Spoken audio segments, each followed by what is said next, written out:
Man and amen again. All righty, you all. We are in the midst of Daniel chapter 2. And we have been in Daniel chapter 2 for a while.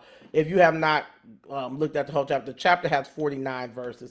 And when you're doing this expositionally, you just can't run through the book because you'll miss something. It's a very good book, it's a very good chapter, and a lot of stuff is occurring in the chapter. You get a lot of history in the chapter, but you have to get a lot of context for the chapter. So we are still in Daniel chapter 2. I'm not sure if we're going to even finish it tonight, but we'll see because it goes up to verse 49 and we're only at verse 31. So let's start. Um, you saw, O king, and behold, a great image, the image mighty and exceeding brightness, stood before you, and its appearance was frightening. The head of the image was of fine gold, its chest and arms of silver, its middle and thighs of bronze, the legs of iron, its feet partly of iron and partly of clay. As you looked, a stone was cut out by no human hand, and it struck the image on its feet in iron and clay and broke them in pieces. Then the iron, the clay, the bronze, the silver, and the gold all together were broken in pieces and became like the shaft of the summer threshing floor, and the wind carried them away, so that not a trace of them could be found. But the stone that struck the image became a great mountain that filled the whole earth. This was the dream. Now we will tell the king its interpretation. You, O king, the king of kings, to whom the God of heaven has given the kingdom, the power and the might and the glory, and into whose hand he has given wherever they dwell, the children of man, the beasts of the field, and the birds of the heavens, making you rule over them all. You are the head of gold. Another kingdom inferior to you shall arise from you, and yet a third kingdom of bronze, which shall rule over all the earth. And there shall be a fourth kingdom strong as iron, because iron breaks to pieces, the shatters all things.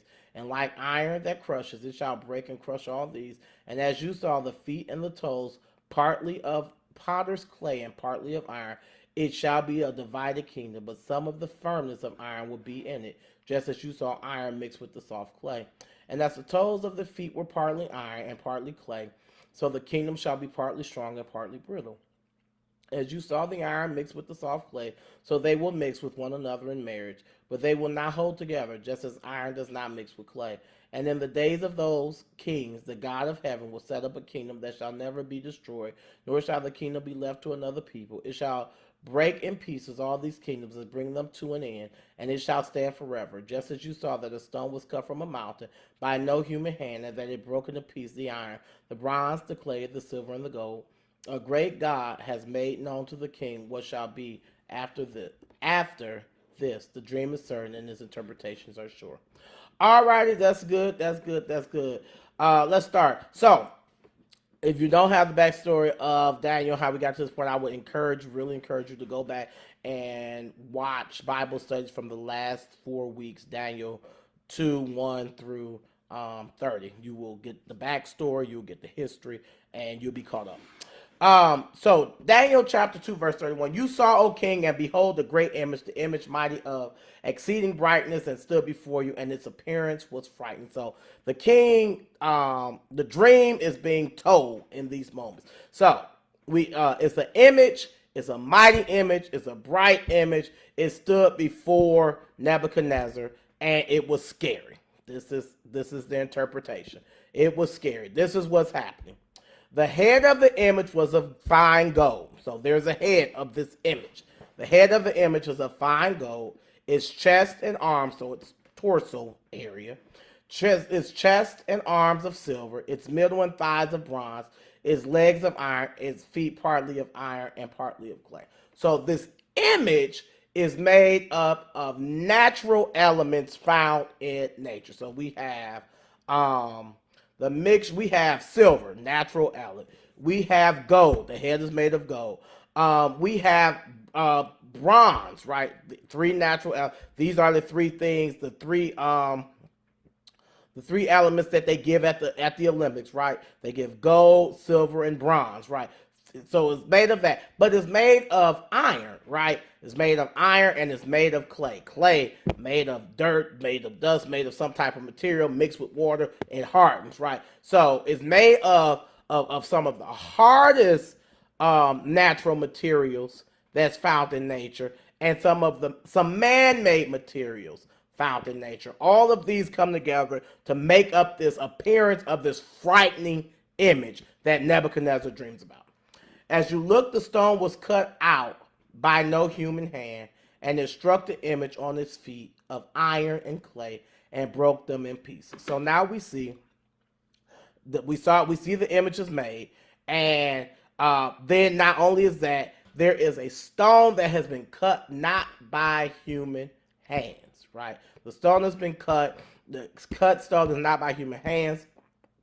We're unsure. Maybe it's of an angel. Maybe it's even of the divine. Maybe it's of God, right? But we know that it has been cut, and the cut is not made by human hands.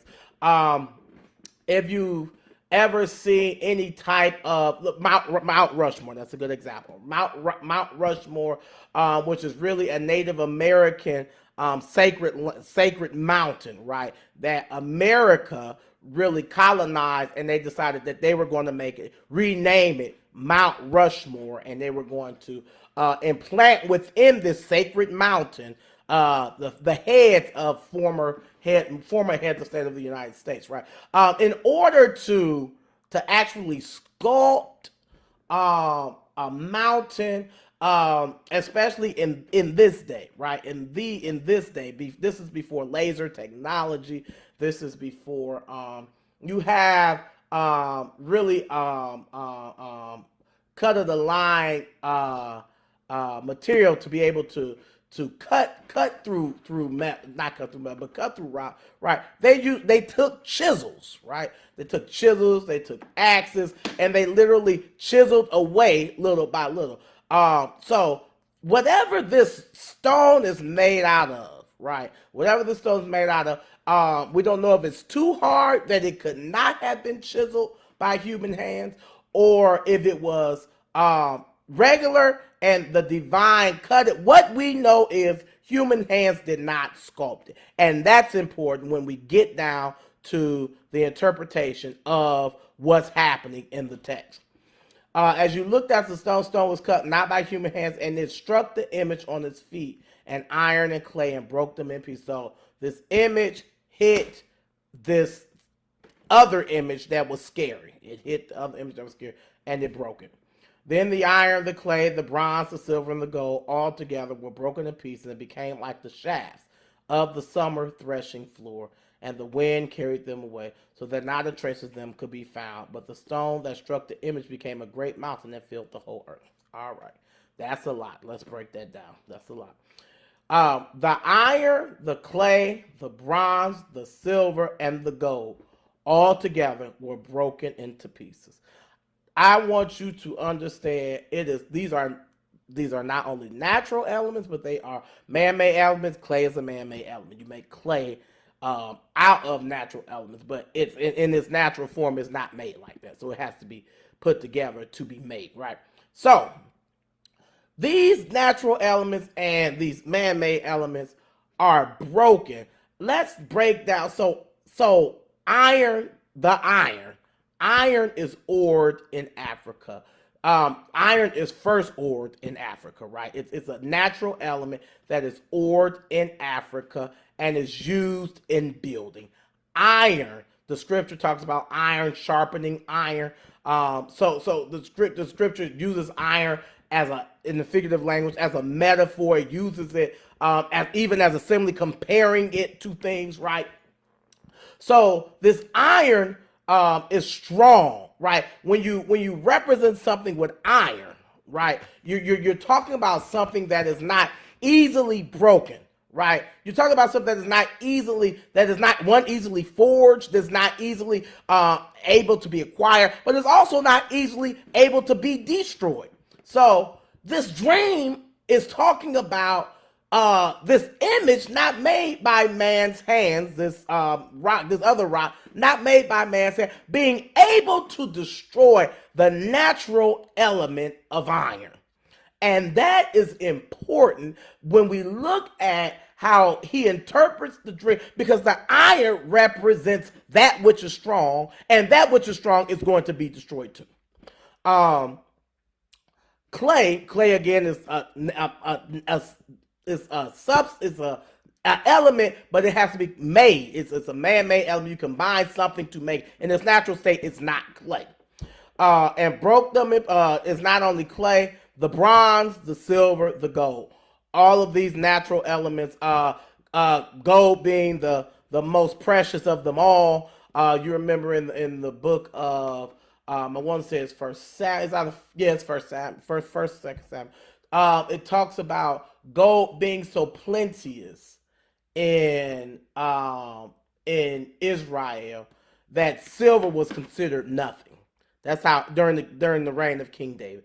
Gold being so plenteous during the reign of King David that silver was considered nothing.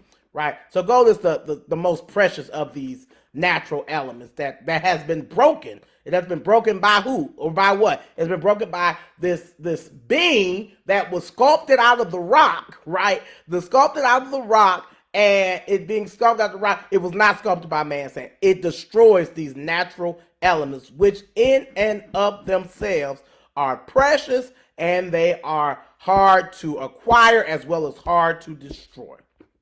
Okay, and they became, and when this image, when this secondary image destroys this primary image and destroys the iron, destroys the bronze, destroys the clay, destroys the silver, destroys the gold, it says they were broken in pieces, which means this being, this which is strong, this which was not made by man, said this which was ordained by God, has the ability to even destroy that which the natural way of thinking, that which the natural way of being was, that which the natural form of natural products was able to be destroyed, because this creature, whether it was created by God or created by we know it was not created by man.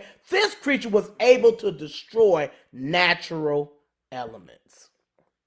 This creature was able to destroy natural elements. I want to just put a pin there right quick and remind us, even as we're going through this Bible study, even as we're talking about these natural elements, and even as we're talking about how sturdy and how strong they are and how hard they are to come by, how hard they are to destroy, I want to remind us that even the most strongest elements in the world, even the most strongest periodical elements, even the most natural gas, right? Natural elements, they have nothing compared to the power of God, right? There is nothing compared to the power of God, right?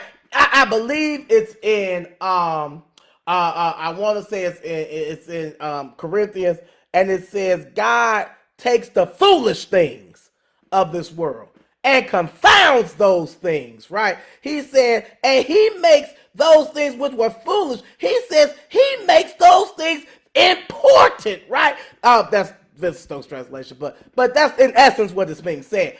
And he confounds the foolish things of the world, right? So I want you to have this concept, grasp this concept that it does not matter how it looks. It does not matter if it's iron. It does not matter if it's gold. It does not matter if it's silver, if it's bronze, whatever natural element it is. There is no power greater than the power of God. There is nothing that can supersede, one, the sovereignty of God, and two, what God can do, right?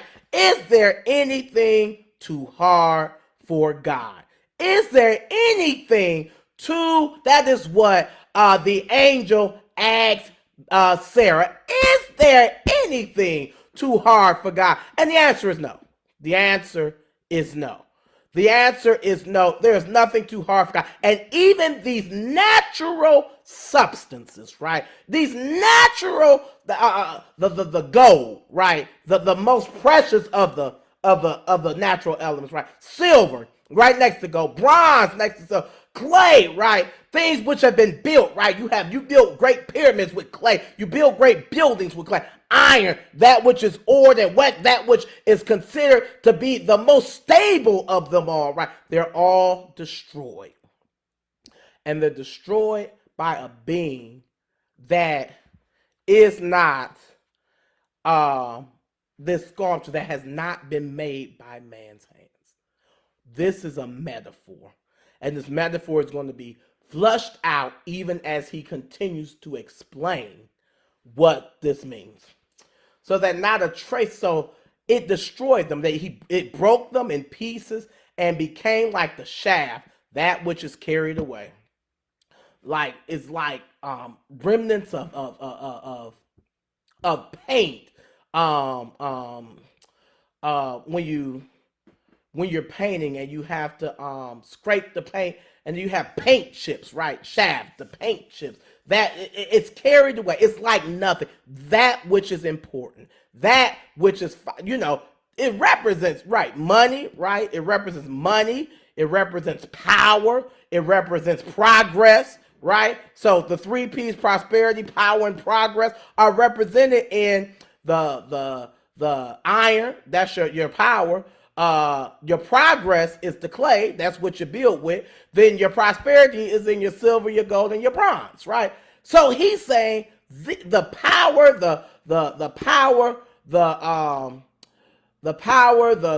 progress, and the prosperity can even be destroyed. It can even be destroyed. And that's what he's going to come to make it clear to Nebuchadnezzar. But the stone that struck the image became a great mountain. See, not only did the stone destroy their progress, their prosperity, and their power, but this stone, which was again carved not by man's hands, right? This stone, which was not carved by man's hand, becomes a mountain, a great mountain, a mountain, and it filled the whole earth. It's a reminder of when it's really in Psalms, and Jesus borrows it when he talks about it. He talks about the cornerstone, right? Becomes the key cornerstone. It was the stone that was forgotten, but it became the key cornerstone. Again, this goes back to Corinthians when it talks about taking the foolish things of the world and confounding them, right? So taking that which makes no sense, taking that which is desolate, that which is considered the base, that which is considered downtrodden, taking that is simply a stone that has been carved not by man's hand, but yet it becomes the chief cornerstone. The text says it fills the whole earth. It fills the whole earth as a mountain range, right? So that was the dream. Verse 36, this was the dream. Now let me tell you the interpretation, is what Daniel says. You, O king, the king of kings. Understand when it says the king of kings, and my king of kings is lowercase, right? Because even in the monarchy now, even in earthly realm now, right? When you have various monarchies, whether they're theocracies, constitutional monarchies, they use this figurative language around the king, right? So every time the queen walked in, they played God Save the King, God Save the Queen. They now play God Save the King because Charles is the next king, right? So it's imagery, but it's imagery and it's figurative language, but it's intentional because it says, while it says King of Kings, that K is lowercase. It's like when you see lords throughout the sacred text, when it's lowercase, it's not talking about the Lord our God, right? So the King of Kings it's a respect, it's a title of respect to an earthly king. So it's not the King of Kings, capital K, capital K. It's the King of Kings in this earthly sphere, right? In this earthly sphere. So it says, you, O King, the King of Kings, to whom the God of heaven has given the kingdom. Understand this. They are only kings because God allows them to be king. The scripture is clear. The scripture says the king's heart is in the hand of God, and God moves it like water any way he chooses to move. You remember when Jesus is on his way to the cross. He's on his way to the cross. He's before Pontius Pilate, and Pontius Pilate is like, you need to answer these charges that your people, not my people, your people are bringing to me about you. And what does Pontius Pilate say? Don't you know I have the power that I can either let you go or crucify? He's in essence is saying that. And what does Jesus say? Jesus said, you only have the power that my Father allows you to have, right? That's exactly what Daniel said. When Daniel says the God of heaven has given the kingdom to you, it's only Nebuchadnezzar's because God gave it to him. Nebuchadnezzar is considered throughout in this text, right? God calls Nebuchadnezzar his servant.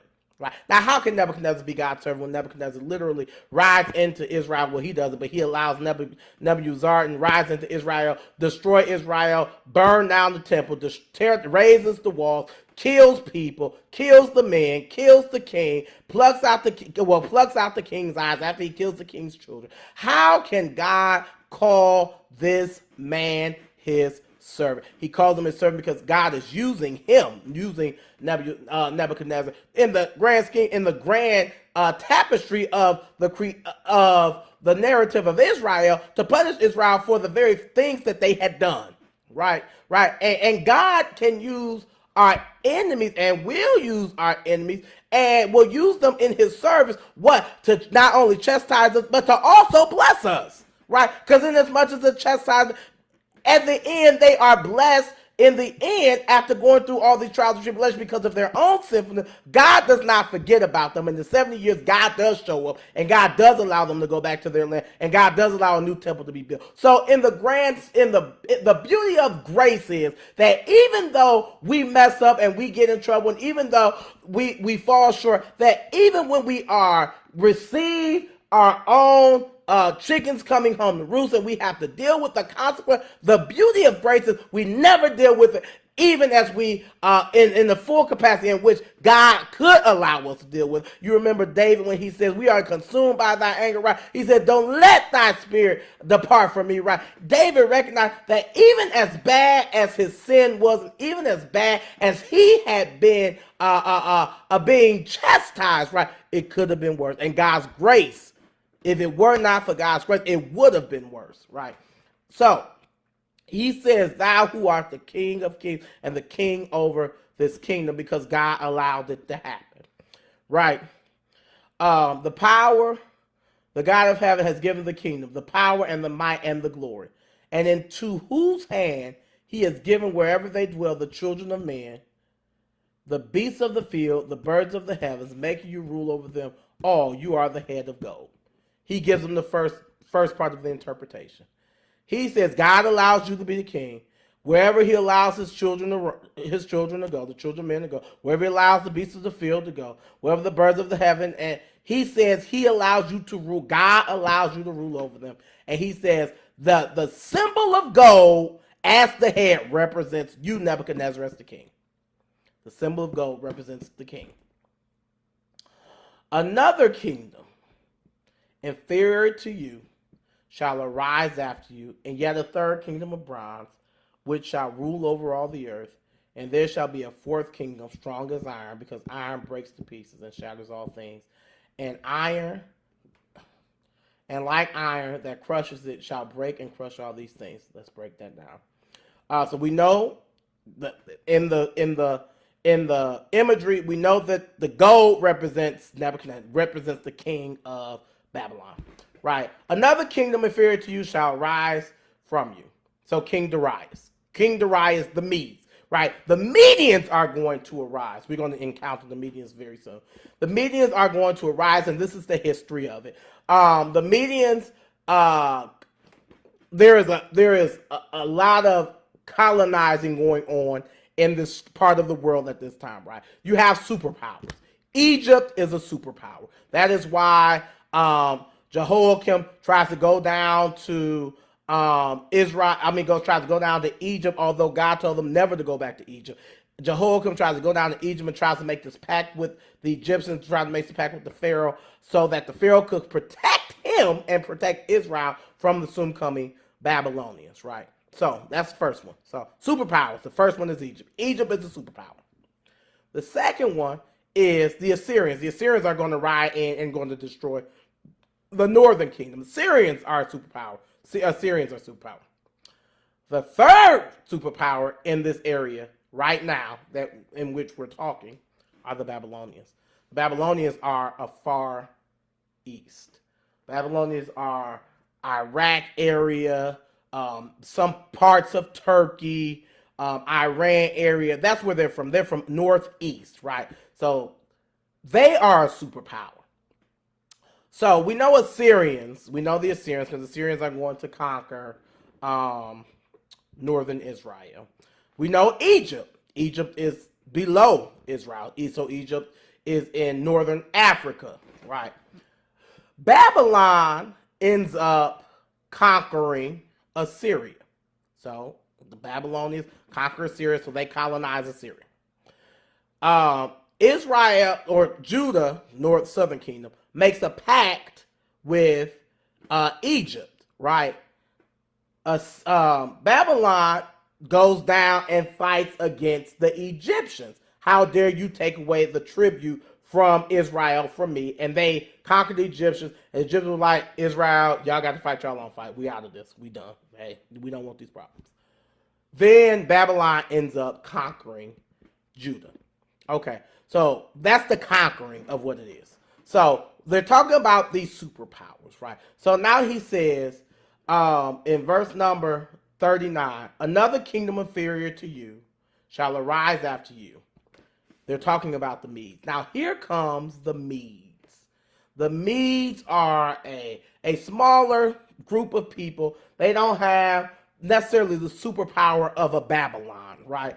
But they do have one, determination, and two, they have men who are willing to fight and fight until. I would say, if we were to contextualize this in modern day geopolitical understandings of the world, I would say the Medes would be the Ukrainians. The Medes right now would be the Ukrainians. And although Russia seems to have the upper hand on Ukraine, Russia is really losing this war, not only in the media. Russia is really struggling, right? This superpower is really struggling to really squash this very small country of Ukraine that they invade, right? That's why we need to continue to pray for Ukraine, right? Continue to pray for Ukraine, because they're just trying to live their own lives in their own area, and they've been colonized.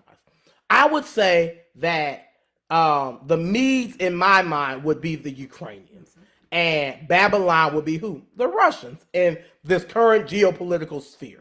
The Russians would be the Babylonians in this context.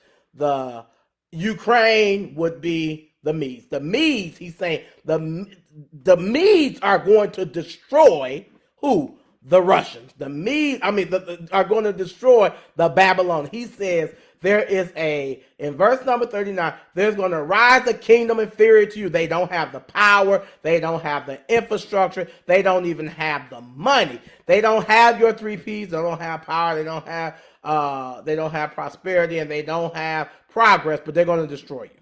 That's what he's saying. And after the Medes destroy you, that's the inferior one. Then it says, after you, there's going to be a third kingdom. So who comes after? Cyrus the Great, right? The Persian Empire is going to destroy the Median Empire, right? The Persian Empire is going to destroy the Median Empire. The Median Empire is going to destroy the Babylonian Empire. So those are the 3 empires, right? So it's the Babylonians. That's Nebuchadnezzar represents. That's the gold. The silver is who? The silver is the Persians. The Babylonians gold. The silver is the Medes. The bronze is who? The bronze is the Persians. And now that's not it. That's not it. Another king shall be free after you, and yet the third kingdom of bronze. The bronze is the Persians. And there shall be a fourth kingdom, strong as iron, because iron breaks to pieces and shatters all things. And like iron that crushes it shall break and crush all of these. Who is considered the iron? In this great scheme of things, the iron will end up being the Romans. The Romans will be the iron. We encountered the Romans. So you have to know the history. So we know Israel is invaded around 581. They're in captivity for 70 years. So well, 575, I think they do invade them in 581, but around 575, 574, 573, they end up taking them into captivity. So you take them now, then the Persians take over. The Persians take over around 520. Not the Persians. The Medians take over around like 520. Medians take over. They take over 520. Around 699-ish, 698-ish, somewhere around the turn of the century. Not only the Persians take over from the Medes, right? The Persians rule for a while, right? The Persians rule for a while. As a matter of fact, it's the Persians in which we encounter Esther, right? Esther lives under the Persian rule of the government of colonization, right? So that's where we get the book of Esther from, and even where you get the Jewish holiday Purim from. The Persians rule, and then you have the Greeks who are going to rise up. The Greeks are going to rise up, and then that's where you get the Maccabean descent, and they begin to fight, and where you get the Hanukkah holiday from, because the Maccabeans refused to not worship the Lord their God and refused to not do what God had told them. But the Greeks are going to be destroyed too, and the Romans, who are the iron, are going to come in. So those it's representative of the gold is Babylon. Babylon's going to be destroyed. Babylon's going to be destroyed by who? The Medians. The Medians are going to be destroyed by who? The Persians. The Persians are going to eventually be destroyed by the Greek and end up being destroyed by the Romans, right? So, just as you saw that a stone was cut from a mountain by no human hand, and that it broke in pieces the iron, the bronze, the clay, the silver, and the gold. A great God has made known to the king what shall be after this. The dream is certain in this interpretation. So all of these are going to happen, right? And in this part, this is where you make a shift, and I interpret the text. I always interpret Old Testament through a hermeneutic of it's all leading to Christ, right? So Old Testament concealed is New Testament revealed, right? So now biblical scholars gonna tell you this is not biblically sound. I don't care. For me, it always leads to Christ, right? So we saw the destruction of the four kingdoms and the silver and the gold. It broke in pieces, just as you saw that the stone was cut from a mountain by no human hand, and that it broke in pieces the iron, the bronze, the clay, the silver, and the gold. A great God has made known to the king what shall be after all this. For me, when I interpret this and I see the Old Testament concealed being the New Testament revealed, the stone, again, built not by man's hands, right, becomes, and the government shall sit upon his shoulder, and he shall be called Wonderful, Counselor, Everlasting Father, Prince of Peace. And that is a representation of Jesus as the Christ, right? For as I interpret this and as I see this, all of these are going to be destroyed. All of these are going to have to yield, bow, going to have to give their power away to who? Jesus, who is the Christ. Why? Because again, even as he tells Nebuchadnezzar, even as he tells Pontius Pilate, the only power you have is the one that my Father gives you, right? So it all leads to Jesus. Jesus is the great one. He's the one that the builder refused, right? But becomes the chief cornerstone. He's the righteous one, right? He's the rock hewn out the mountain, right? All governments are only governments because God allows governments to be governments, right? And it all rests upon what God is allowing. And he makes it clear that if he does not allow, it will not be, except God keep the city. The wakeman waketh, but what? In vain. Right? So, that's the interpretation. Eventually they're going to be destroyed. Now, I don't know about you, but I would never let Daniel interpret another dream for me. But, because, the dream is death and destruction. The theme is really, he's going to be destroyed. That's what's going to happen. Verse number 4, we might get through this. We got a few more minutes. We might get through this. Then King Nebuchadnezzar fell upon his face and paid homage to Daniel and commanded that an offering and incense be offered up to him. The king answered and said to Daniel, truly, your God is God of gods and Lord of kings, and the revealer of mysteries, for you have been able to reveal this mystery. Remember how this entire chapter started? That you had soothsayers who immediately said, we'll tell you the interpretation, even though they did not know the dream, right? They said, we'll tell you the interpretation. That's how this entire chapter started. And he tells them, you're going to tell me this dream because you signed your contract before you even know what the dream was. And he says, and stop trying to hide. And Daniel was going to be killed along with them because he was one of the seers of Israel, right? And he goes to God, and God gives him the interpretation. And I want you to understand, go to God. God will give you the answer. Do stop trying to go to Lottie-Dottie and everybody. Go to God and get the answer from the source, right? Daniel does not go consult beads. Daniel does not go consult stars. Daniel goes to the source, who is God, and God gave him wisdom. And he talks about that. He says, God, the God that I serve, has given me the wisdom to be able to discern this. God gave him wisdom. If any man lacks of wisdom, let him ask of the Father. Right? We can ask the wisdom of God, and the fear of the Lord is what the beginning of wisdom, right? All of this is the culmination of him going to God and God answering his prayer. God answers prayer.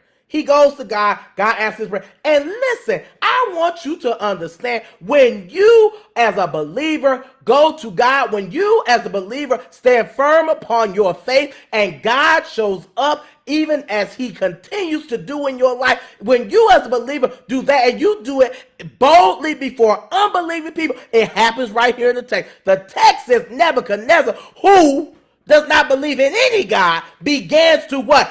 Worship the Lord our God. For truly your God is the God of gods and Lord of kings and revealer of mystery. We've got to continue to stay on our posts. We've got to continue to stand firm in what God has told us. We have to continue to be a witness of him in this world, even if it means that folks talk about us, tell us we're dumb, tell us that our religion is a religion of stupidity. We have to be willing to stand firm upon what God has told us and say, I believe and trust God, even when it does not make sense to me in my own logical mind, because his ways are not my ways and his thoughts are not my thoughts, and as far as the heaven is from the earth are his ways from my ways and his thoughts from my thoughts. And that's what Daniel does.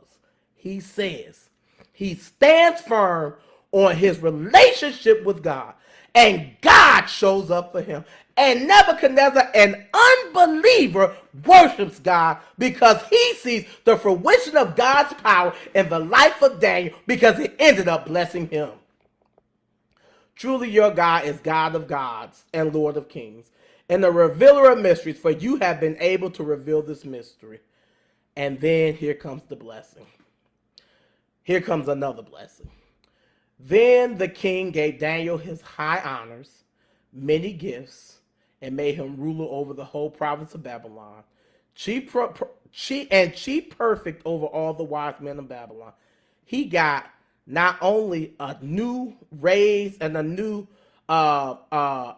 new raise in the kingdom, he's over now over all of the necromancers, all of the seers. He's over all of the wise men. God will elevate you.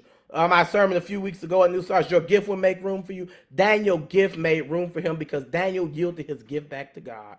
I encourage you in 2023 and moving forward, yield your gift back to God and watch God make gifts makes room for you. Yield your gifts back to God. Give them back to God. That's why I love to hear Shamia Ruffin sing that song, Lord, I'm available to you. Because she says this is the secret. Lord, I'm giving back to you all the tools you gave to me, my hands, my ears, my voice, my eyes, so you can use them as you please. For I have emptied out my cup so that you can fill me up. Now I'm free. I just want to be more available to you. Right. Make your availability for God. Make your availability for the kingdom. Make your availability to ensure that you are doing what God has commanded you to do, even when it means that you got to do it by yourself, even if it means that you might be persecuted and prosecuted, you do what God tells you to do. Daniel did that. He faced death. He faced losing his job. He's already in a foreign land by himself, only with his friends, being ostracized. He's going to be bread, going to be burnt him. He's going to be hated on in a few more chapters. They're going to, when the Medes take over, they're going to try to kill him. They're going to try to get him killed. Just do what God has told you to do. Because I guarantee you, your gifts are going to make room for you. Make room for him. And not only did Daniel do that, Daniel, and this talks about friends right here, Daniel not only moved into the palace. Daniel said, hey, I got some homeboys. Listen, if you don't have friends who are trying to support you or trying to back you, who are trying to encourage you, who are trying to speak life into you, who are trying to take you with them to the boardrooms of the world, when they get there, like Daniel does his friend, I would encourage you, continue to increase your network. Continue to find people who will speak life into you. Daniel not only makes it into this new position, but Daniel takes his friends with him. Hananiah, Mishael, and Azariah, he takes his friends with him. Daniel does that, and God blesses him. That's our Bible said. We did get through this chapter, you all. We got through this chapter. We are through chapter 2. We go through chapter 3 next.